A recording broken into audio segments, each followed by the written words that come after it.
Happy Thursday, everyone. A lot has happened this past week. Some ups, some downs. So we're going to talk about it today and see what's going on. So let's start with the ups.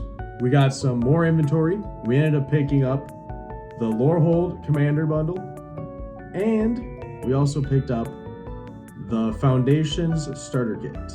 Now I picked these up because one, the Lorehold for Strixhaven, new set, people want the new cards. Easy. Second, the Foundation Starter Bundle, it was on sale on Amazon for $50, and there's so many staples in there and cards people want and that are still newer, so we bought that as well and threw that on the shop. We got a thermal printer to help with shipping labels, so I don't have to write everything out. So that's huge. That's the most helpful thing I bought, is the thermal printer. Definitely recommend if you're selling cards. Thermal printer, way to go. And then lastly, we got these trays, sorting trays. These will definitely come in handy when we're going through bulk, no doubt. Now let's get into the bad. So it's not terrible, but we now have learned some things through it. So the first hiccup was I listed the wrong card. When I put it in there, I accidentally did the wrong set. Same card, just a different set, everything the same. I forget what card it was. But I ended up talking to Mana Pool, and I had the card, but it's just a different set. The one I had was actually worth more than the one they bought. So they said that should be fine. So I shipped that out. So we're gonna wait and see. Hopefully it's okay with that person. Now we know for next time, we gotta double check the set and make sure it's right when we put it in. Can't have that happen again. The second thing that happened, I found out that I could scan the cards in on Mana Box and then just upload the file straight to Mana Pool.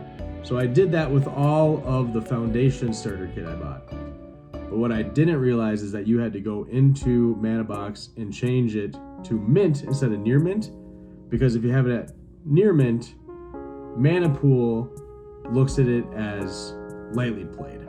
So I ended up putting that whole starter kit on Mana Pool as lightly played. Now I was going to take it down and redo it, but I've already sold quite a bit of that Foundation Starter Kit already. So I can still go back and do what I have left, or else I might just keep it and people think they're getting light played and they end up getting a mint card. So even with the ups and with the downs, this week was really good. So let's get into the numbers and see what happened. All right, so last week we were at 1,400 cards in our inventory. Now we're up to 25, almost 2,600. Our listing value is at 607, and we've had 31 orders now. So we've over doubled what we had last week, and a total of $177 and $40 in shipping. So that brings us to, so this week it was $108 with $18.20 shipping. And if we go to full, at $217 in total, which is pretty awesome for only 2 weeks in.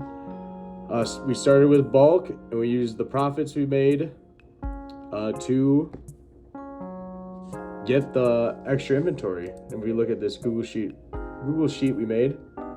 So right now we are $61 in the hole in total. But if we look at our payouts, tomorrow we're gonna have almost $60. Then next Tuesday we're looking at $38. So we're up ahead once we get these payouts in. So we are looking good, and we still got a bunch of that Foundations and Strixhaven inventory that hasn't been bought yet. So those are the numbers for this week. If you like this content, I'm posting every week of my progress from starting from zero with only bulk up to see where I can go of starting my own TCG business. If that's something you're interested in, maybe drop me a follow and leave a comment if you have any tips or tricks. Thank you for stopping by, and have a good day.